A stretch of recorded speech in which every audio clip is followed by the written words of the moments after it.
The first time the fine notice slid under my door, it felt like a threat wrapped in polite stationery.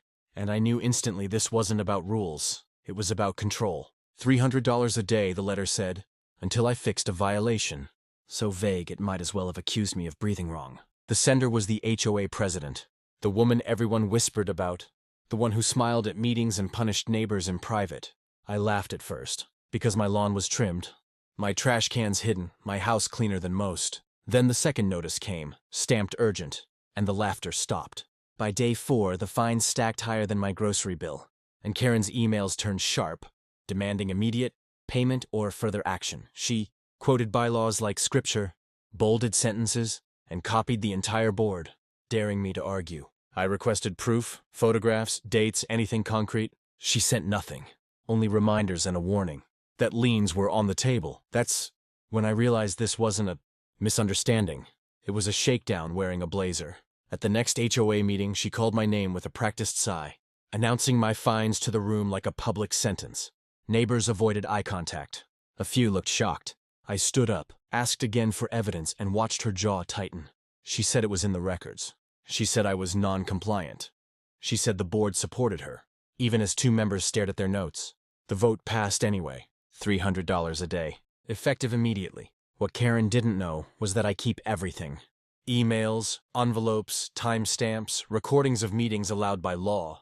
I documented every threat, every missing attachment, every contradiction. When a contractor she recommended offered to fix my violation for cash, no receipt, the picture sharpened. This wasn't enforcement. It was profit. So I filed a formal dispute and requested the HOA's financials. The response came back hostile, delayed, and incomplete. Line items were blurred, totals rounded, explanations thin.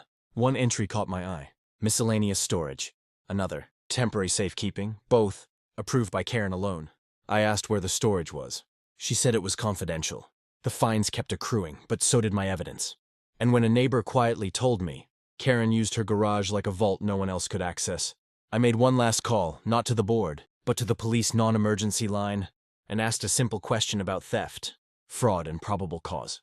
The officer on the phone didn't sound alarmed, but he did sound interested, especially when I mentioned missing funds, falsified fines, and an HOA president with unchecked access to cash.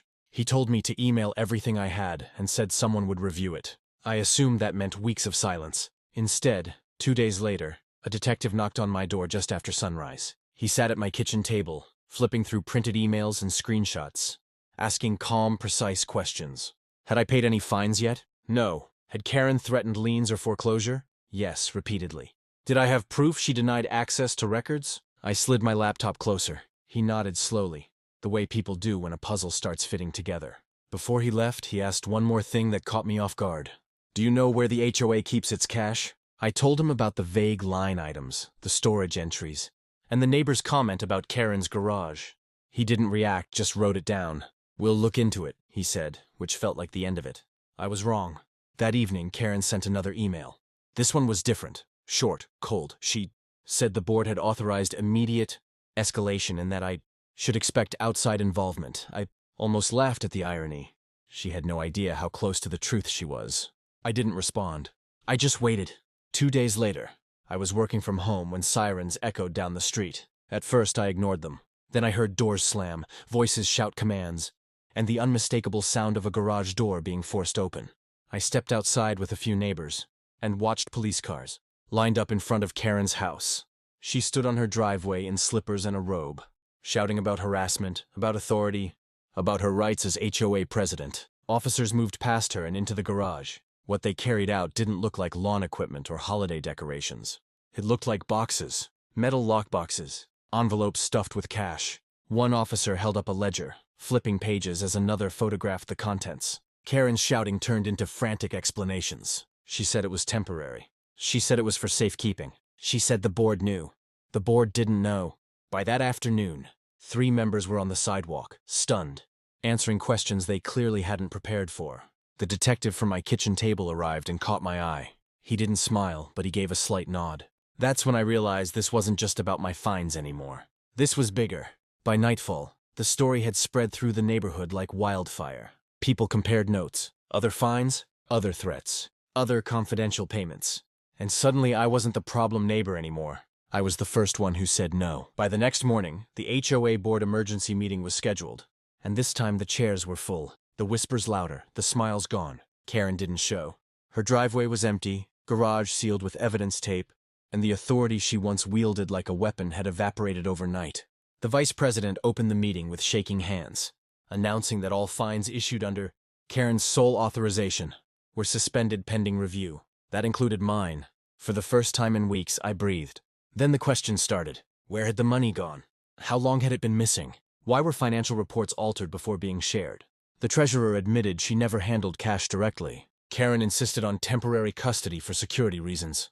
No one challenged her. No one asked for receipts. Trust had filled the gaps where oversight should have lived. The detective returned that afternoon, this time with a warrant summary that circulated quickly through the neighborhood. According to preliminary findings, Karen's garage contained over $80,000 in HOA funds, collected through fines, fees, and special assessments. Some envelopes were labeled, others weren't. Several matched dates from my email records. The detective confirmed something else quietly. My fines were never approved by a board vote. They were fabricated. Neighbors began knocking on my door, not angry but embarrassed. One couple confessed they paid thousands to avoid trouble. Another said Karen threatened their rental permit unless they paid in cash. Each story sounded familiar, like echoes of my own experience, only worse. The pattern was undeniable now. Enforcement was just the cover. Within 48 hours, Karen resigned by email.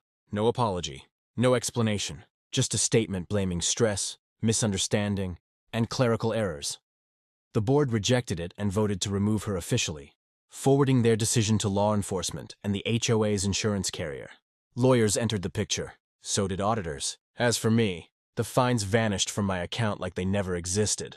I received a formal letter confirming zero balance, and an apology that felt too late, but still mattered.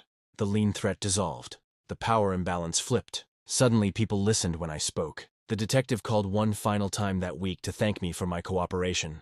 He said most cases like this never surface because no one wants to be the troublemaker. You kept records, he said. That made the difference. When I hung up, I looked at the original fine notice still pinned to my board, a reminder of how small abuses grow when left unchecked. But the story wasn't over. The money was only part of it, and what came next would test the neighborhood in ways none of us expected. Once the auditors began their work, the neighborhood shifted from shock to reckoning. Clipboards appeared. Bank statements were requested.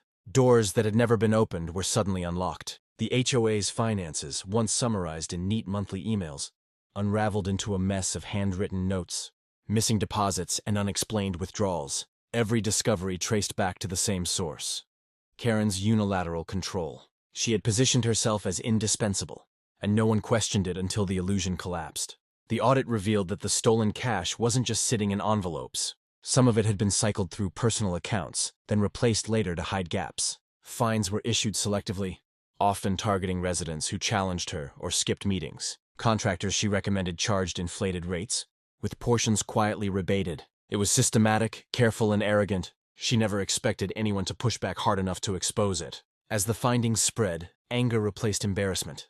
Neighbors demanded refunds. Some threatened lawsuits. The board scrambled to contain the damage, hiring legal counsel and freezing all enforcement actions. For years, Karen had been the face of order.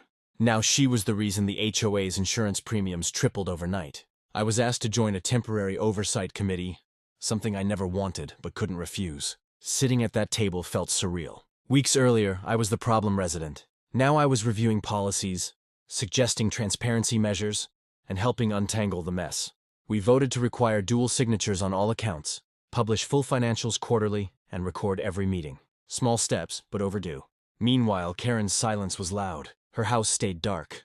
Her attorney released brief statements denying intent and blaming administrative overload. But the evidence spoke clearly. Charges were pending. Civil suits followed. The garage that once held stolen cash was empty now, stripped of power and secrecy. One evening, a neighbor I barely knew stopped me while I walked my dog. She thanked me, then admitted something quietly. Karen had threatened her with daily fines years ago, just like me. She paid because she was afraid. Hearing that hurt more than the money ever did. It confirmed what this had really been about: fear used as leverage. The HOA eventually announced a special assessment, not to punish residents, but to stabilize accounts until insurance claims resolved. People grumbled, but they paid, this time understanding why. Trust was bruised, not broken, but it would take time to heal.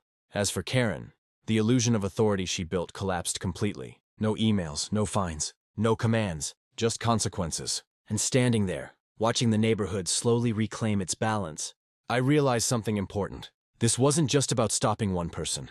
It was about proving that silence is what lets abuse thrive. The final chapter didn't unfold in a courtroom the way people expected. It happened quietly, through letters, settlements, and a single community meeting that felt heavier than any verdict. Karen accepted a plea deal months later, admitting to felony theft and financial misconduct in exchange for restitution and probation. No dramatic confession, no tears, just paperwork that confirmed what everyone already knew. The myth of her authority ended not with shouting, but with signatures. Restitution checks arrived in stages. Some neighbors recovered thousands, others only a few hundred. What mattered wasn't the amount, but the acknowledgement. Every check came with an official explanation, validating years of confusion and fear. People who once avoided meetings now filled the room, reading financial statements projected on the wall, asking questions without hesitation. Transparency became the new norm, not because it was trendy, but because it was necessary. The HOA rewrote its bylaws with outside oversight. Enforcement procedures required photographic proof, independent review, and written appeals. Cash handling was eliminated entirely. Everything moved through traceable systems. It wasn't perfect, but it was accountable. And accountability changed the culture faster than any fine ever had. I stepped down from the oversight committee once stability returned. I didn't want power. I wanted balance. Walking home from my last meeting, I passed Karen's house, now for sale. The garage door opened for inspections instead of secrets. It looked ordinary again, stripped of the fear it once carried. That felt like closure. Occasionally, new residents ask about the story. They hear fragments, a raid, missing money, a president gone overnight. I tell them the truth, but I keep it simple. One person abused trust, another refused to be silent. Everything else followed naturally. The lesson doesn't need drama. It needs honesty. The original fine notice is still in a folder on my desk. Not as a trophy, but as a reminder. Authority without oversight invites corruption. Silence makes it profitable. And standing up doesn't require special power, just persistence and records. That's what changed everything. Looking back, the $300 a day fine was never the real threat. The real danger was how easily it could have worked if I'd paid and moved on. If I'd told myself it wasn't worth the trouble. If I'd believed challenging authority always makes things worse. It doesn't. Sometimes it exposes exactly what needs to be fixed. This neighborhood learned that the hard way. But it learned. And now, when rules are enforced, they're enforced openly, fairly, and with consent. That's what an HOA was supposed to be all along.